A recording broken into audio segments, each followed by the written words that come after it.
Salut à tous, c'est Planck de la chaîne, bienvenue sur cette vidéo qui aujourd'hui va parler d'une technique que vous connaissez très certainement, qui est le changement de sensation, émotion au travers de l'utilisation d'un switch de couleur. C'est une technique que moi j'aime particulièrement parce que il fait partie des cheminements en submodalité. Je vous rappelle, les modalités, c'est l'ensemble de l'expression des filtres de perception que nous avons par rapport à une situation, une émotion ou une perception. Donc tout ça, en fait, c'est vraiment un rapport très propre à nous-mêmes par rapport à ce qu'on a pu vivre ou ce qu'on est en train de vivre. Et comme on ne fait que filtrer par rapport à nos expériences, par rapport à nos aptitudes et nos capacités, on ne porte attention que sur certains types d'éléments. Et ces éléments, souvent, quand ils deviennent dissonants, on a l'impression qu'ils sont énormes, ou en tout cas, c'est ceux qui nous reviennent directement quand on s'y connecte, spontanément ou pas. Il peut y avoir une réactivation d'ancrage n'importe où, quelqu'un nous parle de quelque chose, un film, un livre, ou et en thérapie, en accompagnement, où à ce moment-là, on retourne dans une internalisation et on va faire émerger cette notion-là et cette perception qu'on a, qui est bien sûr erronée, parce que c'est simplement une façon de voir les choses. Et nous, en tant qu'accompagnants, on tente d'associer ou de permettre, au travers du recadrage, une perception nouvelle de cet élément qui, de facto, a existé, mais on part du postulat qu'il a été traité d'une certaine façon par notre esprit et par notre corps, hein, avec les conséquences, et on va tendre à modifier ça pour qu'on ait une autre réponse au stimulus mémoriel à ce moment-là qui arrive. Donc, j'ai relu cette technique-là ce matin, dans le journal de l'hypnotisme. Je ne vais pas vous donner celle qu'il proposait, mais j'ai trouvé que c'était cool de le rappeler. Donc, factuellement, comment ça se passe? Votre partenaire ou vous-même, vous avez une problématique. Ok. Cette problématique va en découler un ensemble de comportements et de symptômes qui vous dérangent. À la source de la problématique, il y a, en tout cas dans le cheminement psychopratique, une émotion. L'émotion, c'est à nous de la trouver au travers de notre problématique. Quelle est l'émotion qui fait naître cette problématique, ou à quelle émotion est associée cette problématique. Donc, globalement, quand vous débutez l'exercice, vous vous posez la question, ok, quelle est ma problématique? Je suis à combien sur une échelle de 1 à 10, comme d'habitude, hein, pour savoir où j'en suis en début de l'exo. Et puis, après, quelle émotion initie cette problématique? Il arrive souvent que on ait l'impression qu'il y ait plusieurs émotions, mais en général, plusieurs émotions, c'est souvent la conséquence du processus a posteriori et pas l'émotion initiale qui a créé la sensation et la problématique, qui après, quand on s'y reconnecte, crée un ensemble d'émotions. D'accord? En fait, des émotions, on va en avoir en ping-pong souvent dans nos problématiques, mais on n'a pas toujours ce pas de recul pour se dire, mais attends, c'est quoi l'émotion première au travers de ça? Est-ce que c'est de la peur, de la colère? Est-ce qu'il y a de la tristesse? C'est quoi? Donc, tentez d'aller vers l'émotion la plus primaire. Pour ceux qui n'y arrivent pas, c'est pas un problème. Faites émotion par émotion. Faites ce petit exercice émotion par émotion. Une fois que vous avez l'émotion, on va dire colère, vous allez pareillement, sur une échelle de 1 à 10, vous dire je suis à combien? On va dire je suis à 8. D'accord. Quel est l'opposé de la colère? Pour moi, et il n'y a pas de bonne réponse, il y a ce que vous estimez. La paix, l'apaisement. Ok. Donc, colère, apaisement, c'est le strict opposé pour moi à un moment donné. Ok. Sur ma logique, sur mon cadre, quelle couleur je mets à la colère?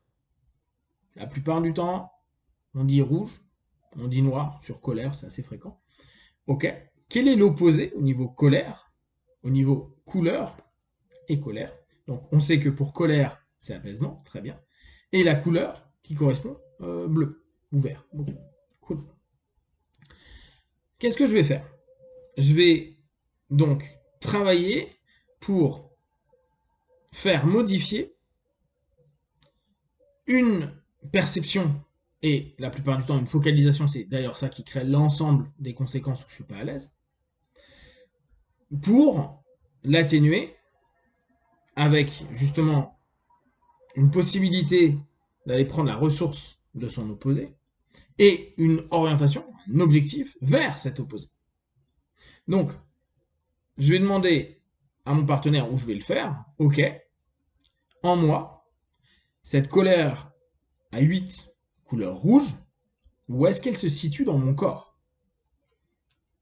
On va prendre au niveau de la gorge. Ok? Maintenant, quand je suis bien, alors là, c'est très projectif et c'est aussi tout l'intérêt. Quand je suis bien, quand je suis donc apaisé, couleur bleu-vert, ok? Où est-ce que ça se situe dans mon ventre? Ah, bah là je viens de vous répondre. Où est-ce que ça se situe dans mon corps? Dans mon ventre. Ok, cool. Éventuellement, où est-ce que ça se situe dans ton ventre? Si mon super lapsus devait servir à quelque chose. Donc, on a colère qui se trouve ici, on a apaisement qui se trouve dans le ventre, on a couleur rouge, couleur bleu-vert, et à ce moment-là, on va commencer à aller switcher en restant connecté sur notre problématique. Je suis à 8 en colère. Je mets mon attention au niveau de cette couleur rouge, de cette colère, et je vais petit à petit laisser monter pour que ce soit bien à 8 et que je check cette notion-là. Après, on va faire comme on connaît en hypnose et en PNL, des notions où on va switcher de plus en plus pour aller vers la couleur qui correspond à l'opposé et à l'état qui y est associé. Donc, je vais rester focalisé dans un premier temps sur ma gorge, et je peux très bien, corporellement parlant et physiquement, faire quelque chose. Vous savez que moi, j'aime quand le corps est mis en action dans nos cheminements d'accompagnement et dans le travail perso, en auto-hypnose et autres. Donc vous pouvez très bien partir en vous concentrant sur colère, rouge, 8, 8 à la limite, vous pouvez le mettre de côté, vous le gardez juste en tête. Et puis, vous respirez et vous descendez votre main jusque au ventre. Et là, vous vous connectez à bleu-vert, apaisement. Et vous retournez au premier, vous allez au second en inspi-expi. Et vous accélérez de plus en plus. Avec une intention et une suggestion d'arriver et d'entraîner cette sensation donc corporelle et émotion dans une dissolution, une diminution, une transformation pour rester axé sur la couleur qui est la plus intéressante. Et bien sûr, au fur et à mesure que vous êtes en train de faire rouge, bleu-vert, rouge, bleu-vert, rouge, bleu-vert, vous êtes en train de créer au niveau de l'imagerie mentale cette notion-là avec l'association physio et émotionnelle que vous avez en vous. Donc on est vraiment dans un principe de switch. Vous pouvez y ajouter, bien sûr, cette notion à vous dire, cette sensation rouge est là. La plupart du temps, on va parler d'une boule, okay, d'une sphère rouge. Fais-la diminuer. Et dès que tu touches, ou dès que tu te concentres sur le ventre, ta sphère apaisement, tu la fais grandir et tu laisses également cette sensation devenir de plus en plus importante.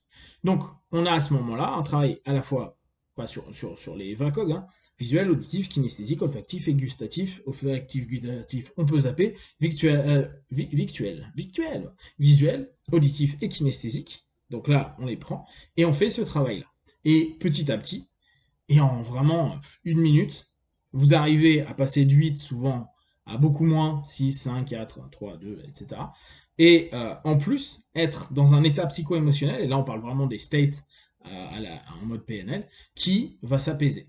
Et vous le travaillez régulièrement pour créer une association, l'ancrer, et qu'à chaque fois qu'il y a cette situation ou cette émotion, il puisse y avoir un switch automatique. Si vous avez des questions et des remarques partagées sur Facebook, YouTube, j'y répondrai le plus rapidement possible. Comme d'habitude, de tout ce que je propose, ne prenez que ce qui est bon juste pour vous, testez, observez, analysez et concluez. Be one!